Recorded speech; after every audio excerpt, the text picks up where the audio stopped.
Welcome to the Infowars Nightly News. It's Wednesday, September 4th, 2013. I'm Gigi Ernetta. Here's tonight's top stories. Tonight, Obama says the red line in Syria is not his.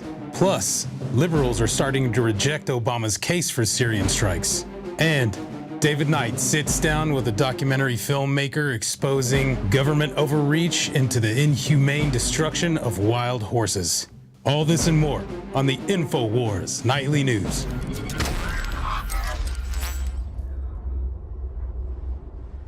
So Obama can't decide if it is his red line or not. We have communicated in no uncertain terms with every player in the region that that's a red line for us. I didn't set a red line. The world set a red line. So it's not his red line, it's the world's red line.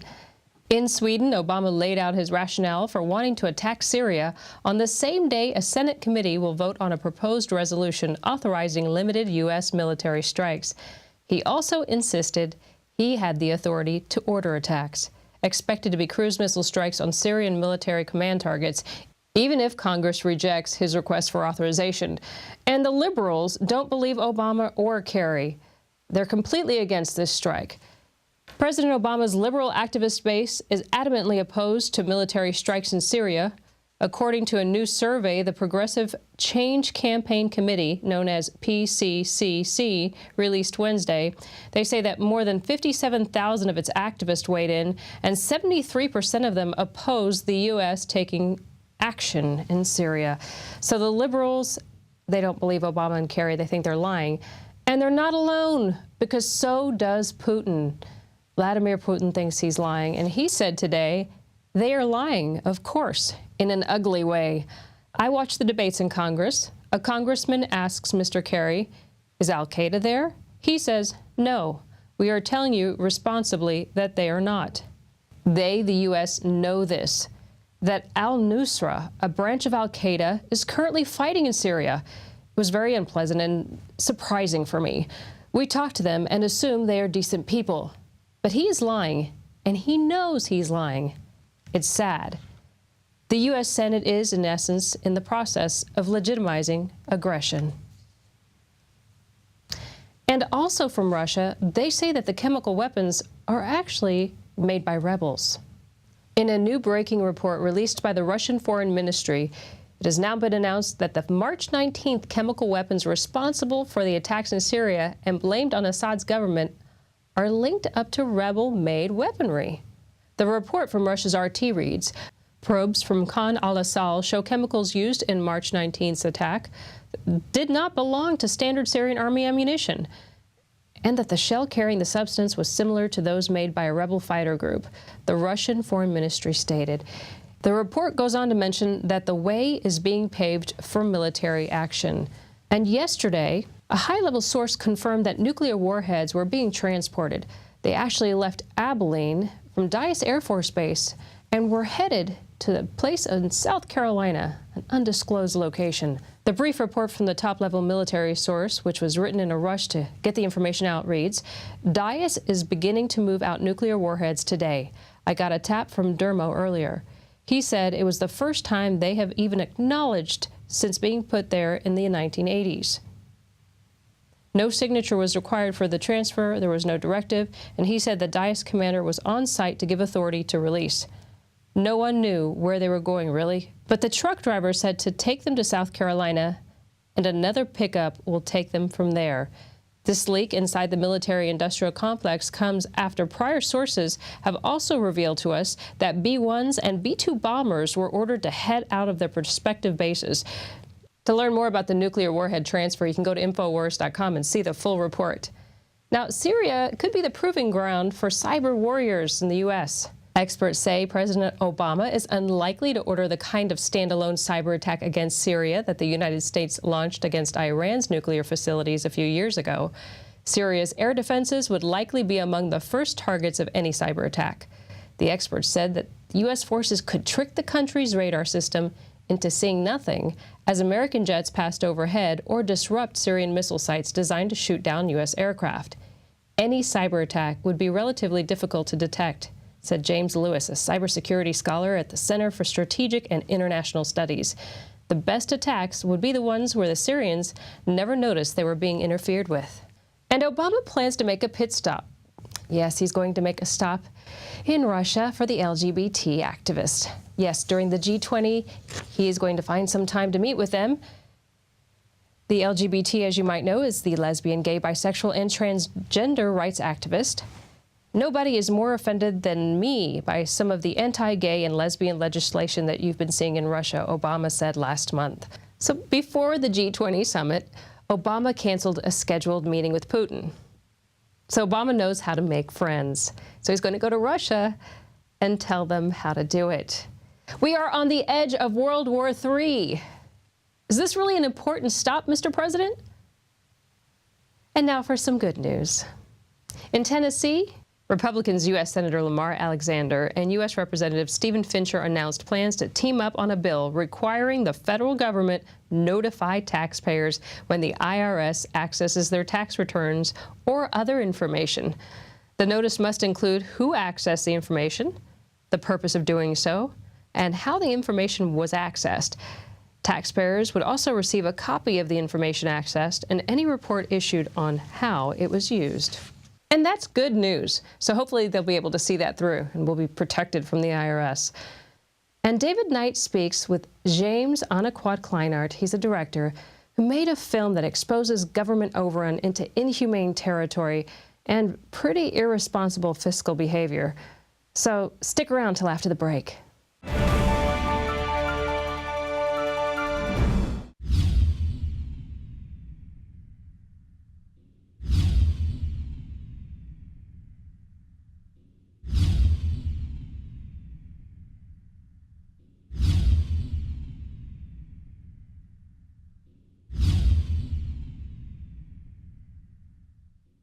ProPure is introducing Pro One. All of your filtration in one system, portable, on the go. This is a revolutionary system, and I am so pleased to be able to introduce it to you. This is the Pro One by ProPure. You wanted it, you got it. No more do you have 2 or 3 filters to just reduce sodium fluoride. You have a system that cuts out the sodium fluoride and up to 95% of hydrofluorosilicic acid. Advanced manufacturing technology combines silver-impregnated white ceramic with new Aquamedics advanced media for removal of fluoride and other heavy metals, all in one filter element. In the last 20 years, companies have developed technologies that will cut out classical fluoride, sodium fluoride with a secondary filter. Because sodium fluoride and its derivatives are so incredibly tiny, some of it still gets through, so you've got to add a secondary fluoride filter onto it, which still doesn't cut out some types of fluoride. Ladies and gentlemen, ProPure for 2 years has been quietly developing this with scientists and engineers. It was designed in the U.S. They only have factories that can make this in England. So it's made in England, and this is the only filter that not only cuts out the other bad contaminants and also the fluoride in one step, it cuts out the acid derivative of fluoride. It is the only one that does it, and out of the gates, we have it discounted at 10% off with promo code WATER. This is the system you need to add to all of the ProPure systems that you've gotten from InfoWarsStore.com. The new Pro One filter element does it all. Water, fluoride, and other heavy metals. This is 2-stage filtration in one filter element. To be clear, Pro One water filters, designed and created by ProPure, are the only gravity-fed filters out there, period, that don't just cut out so-called sodium fluoride, but cut out what is added to most water supply systems, and that is hydrofluorosilicic acid, which is a hopped-up, energized form of fluoride that is literally dozens of times more deadly to your body. That's what's being added to almost every municipal water supply, not just here in the United States, but in Canada, England, the UK in general, and much of Europe. New Pro 1 filter elements are good for more than 2,400 gallons, blowing away the competition. The Pro Pure Pro 1 is a revolution in gravity-fed filters. Take advantage of this today. It's a win-win. Support the Infowar by purchasing it from InfoWarsStore.com. Support the broadcast and get the lowest price out of the gates anywhere. So no matter where you live in the world, it is time to get the latest development in gravity-fed water filtration, up to 95% of hydrofluorosilicic acid. No other filter can cut any of that out. Only Pro Pure and their new system, Pro 1. All available at InfoWarsStore.com or by calling 888-253-3139. This is the only system that in one unit helps reduce or remove pesticides, herbicides, chloramines, ammonia, and chlorine, hydrofluorosilicic acid, the most common form of fluoride not covered by other fluoride filter brands, and sodium hexafluorosilicate. This is a revolution against the tyrants. They love putting the toxic acid base of fluoride into your water. They love the fact that it's an adjuvant supercharging the trace Prozac in the water and the hormones and the other chemicals. They love the fact that it supercharges the GMOs that you're eating.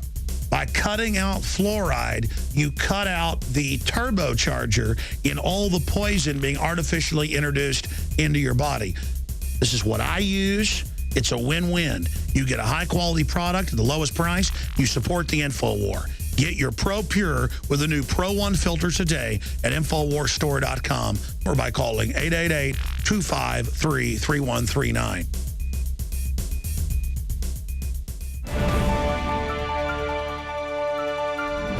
Well, listeners to Infowars are well aware of the unintended consequences of government bureaucracies. They also know how corporatism works, how large corporations can use the government to leverage control of whatever assets they want to control. Now, we can talk about these effects, but what really drives it home is when we see the effects on children and on animals. And we have a documentarian, James Anaquad Kleinert, who has done a documentary about the Bureau of Land Management and how they are mismanaging our wild horses. That documentary is Wild Horses and Renegades, and he is now producing a sequel to it. We want to talk to him about that, as well as the problem of wild horse management in America. Well, welcome, James. It's amazing, the photography that you've sent me, the trailers that I've seen, the excerpts I've seen from the documentary. Before we talk about the problem, let's show a brief clip, one of your trailers right here. Okay.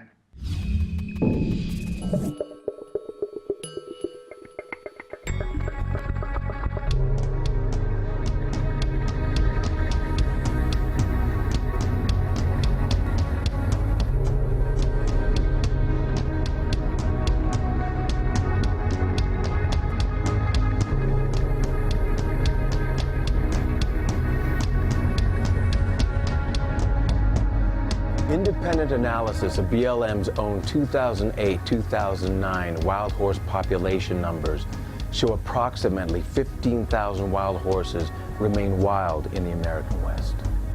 The average cost of roundups, $2,500 per horse rounded up, with over 40,000 wild horses and burros currently in holding facilities.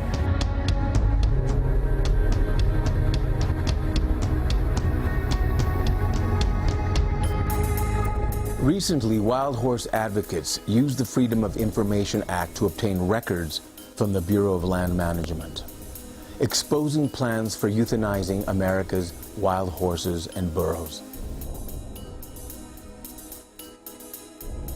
We have this schizophrenic relationship with what is wild, with the American West. We revere it. We are jacked on freedom. We name our greatest road trip car the Mustang. But what are we doing to the real thing? We are destroying it. We are at war with ourselves.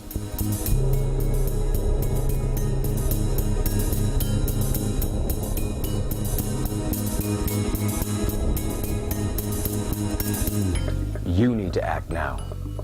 Go to your local congressional and Senate representative's office and speak to them directly. Or go to www.senate.gov or www.house.gov. Yes, you can.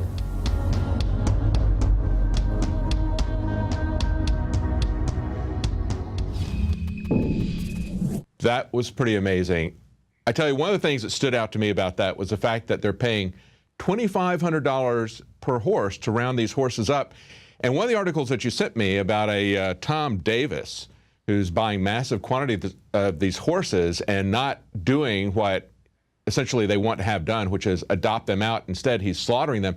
They sold it to him for like $10 a head. So they paid, and he's gotten 1,700 horses this way, about 70% of the amount purchased through the program. That would mean that he got, for about $17,000, he got what it cost the taxpayers $4.25 million to round these horses up. Tell us what your concerns are. I mean, it's much broader than just the dollars and cents. But a lot of people are going to be interested in just the massive transfer. This is corporatism that we see. He's not necessarily a corporate entity, but this kind of transfer, massive subsidy of one person to make a huge amount of money, and then what he's doing with the horses, just amazing. Yeah, well, you know, that particular story, that shows the underbelly of what's happening to America's wild horses. We, the taxpayers, are paying millions and millions of dollars for these wild horses to be rounded up and removed. And then on the back end, many of them are ending up in horrific slaughter situations. Mm-hmm. And men like Tom Davies they're profiting on this.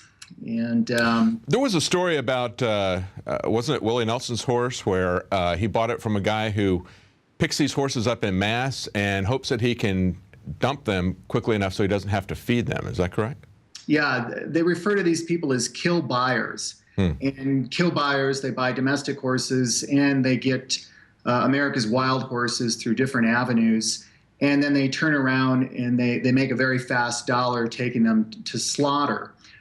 What most people don't realize is we, the taxpayers, we're spending about roughly $125,000 a day to warehouse America's wild horses. And one thing that we're really pushing for, and a solution to this, is to manage America's wild horses in the wild. Mm-hmm. Now, this can be done very effectively and at a fraction of the cost of what we're spending now in this BLM program that, according to a National Academy of Science report, which was just released a couple months ago, says the program is completely out of touch, completely mismanaged, and you know, they're requesting that the BLM make some changes to be responsible not only to the wild horses, to the health and well-being of the land, but also fiscally responsible to us, the American taxpayers. Well, you know, your film is a really touching film, Wild Horses and Renegades, and of course you've got part 2 that you're working on coming up.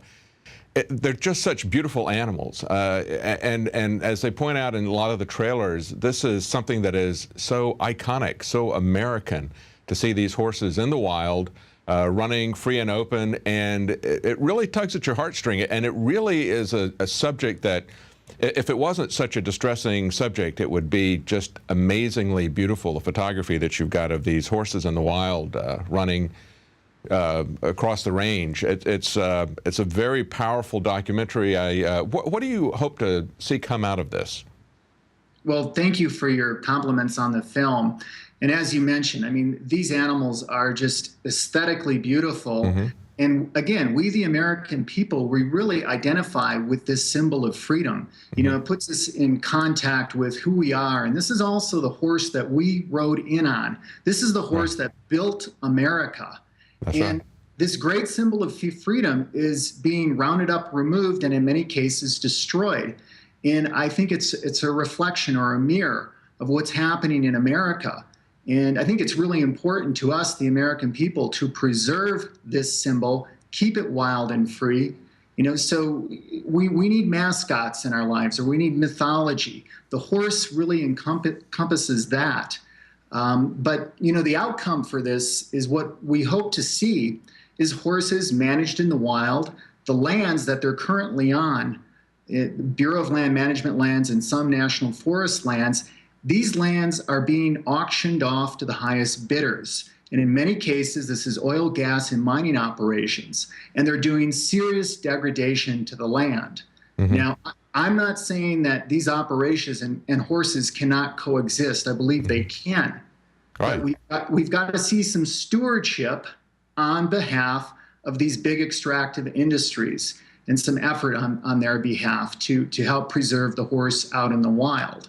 You know, it's almost as if we were hunting down bald eagles or something. I mean, as you talk about it, it's such an iconic thing.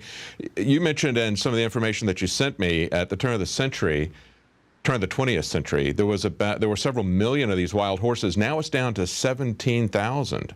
And what they're doing when they cull these herds, they're leaving them so small that inbreeding is a concern, isn't it?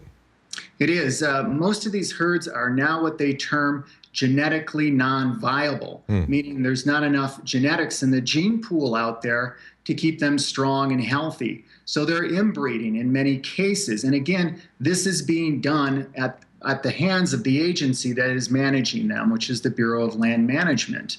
You know, the best example is the wild horse herd that is featured in Wild Horses and Renegades. It's the Spring Creek Wild Horse Management Area.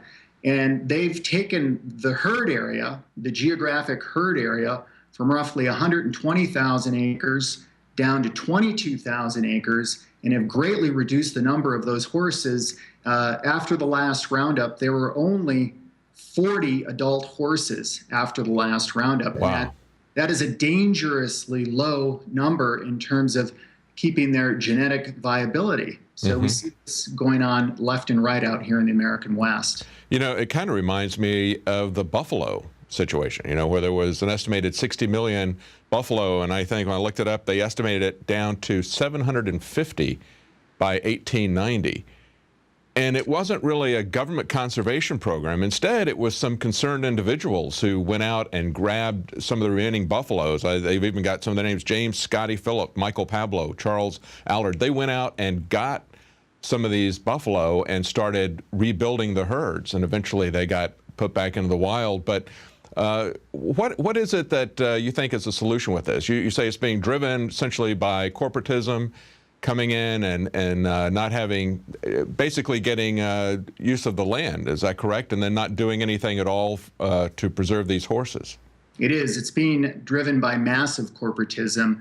Many of these corporations are multinational corporations. They are buying and leasing our federal lands. And in the process, you know, not only destroying wild horse herds, but other wildlife species, and also causing great degradation to the land, you know, through films like Gasland and other films like that. We know what fracking is doing. Out here in the Spring Creek herd, they want to mine uranium. So these have heavy impacts on the land.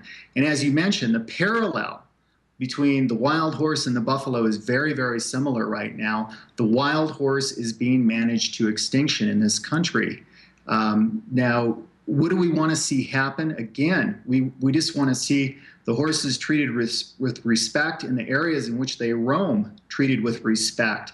And the wild horse is an indicator species, meaning the health of the land. If you have health in the land, the horses will roam and be healthy. But if you deteriorate the health of the land, the horses will die. Most horse owners out there know how easy it is for a horse to colic and die. And if a horse drinks polluted water, that'll happen very easily. So we need to have these wildlife indicator species out there, you know, to let us know that the land is in good check. Right, right. Essentially a canary in a coal mine, right? Exactly, same parallel. Well, it's an info war, like most things. I didn't know anything about this situation before this interview came up. So how do you get the information out there? I mean, we've found that documentaries are the best ways to wake people up about anything. We can cover what's breaking in the news, but with a documentary, you've got the time to lay something out, explain what's behind it. And especially in your situation, this particular topic, the horses are so beautiful. You've done one documentary, you've got another one in production. Tell us about that. Is that a crowdsourced production, or? Yeah, well, Wild Horses and Renegades 1 is available on DVD. You can purchase the DVD from the website theamericanwildhorse.com.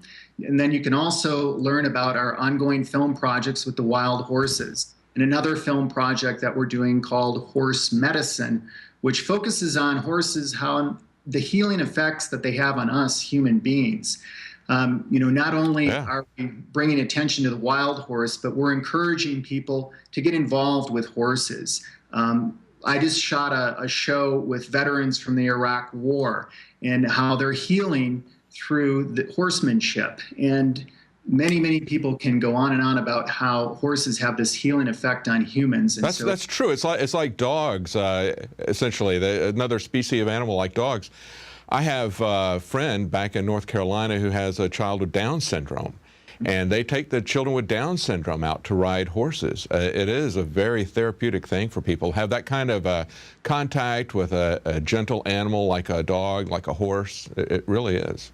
Yes. Yeah. And I've interviewed doctors who are monitoring these programs. They've got hard scientific data on it. So we're bringing science into it as well. But getting back to the wild horse, they are a symbol of who we are. They're a symbol of our freedom, our ideology. And as I tell people, if you believe in positive change for America, start with the defense of this noble symbol of freedom. It's a symbol that belongs to all of us. It's a symbol that, it really encompasses our ideology. It's the American wild horse. Yes. And I think if we can conquer this one little problem of saving America's wild horses, we can move on and solve some of these much bigger problems facing the country. And the horse has a way of uniting people and bringing together people in a positive way. Most people love horses, and I think this is something we can unite on, solve the problem, and move on to some of these bigger issues. Absolutely. Well, thank you, James Anaquad Kleinert. And give us your website one more time. theamericanwildhorse.com. Great. So people can go there, find information about how to help you, and find out information about any crowdsourcing that may be coming up as well. They can get the earlier documentary and find out about the upcoming one. So we look forward to seeing that. Thank you so much for your work. Yes, thank you for the opportunity to be here today. Well, as we mentioned, documentaries are a great way to wake people up. It's a great way to inform them about a topic, support him about this issue, about the mismanagement from the Bureau of Land Management, Bureau of Land Mismanagement. Now, we also have some documentaries that are exclusive to Infowars, exclusively available on DVD. One of those is State of Mind. Very important documentary to get people to understand, especially this time of talk about a buildup of war to Syria. It's especially important for people to understand how they're being manipulated, how they're being controlled, all the various techniques of government. It's much broader than you might expect. That's available at InfoWarsStore.com.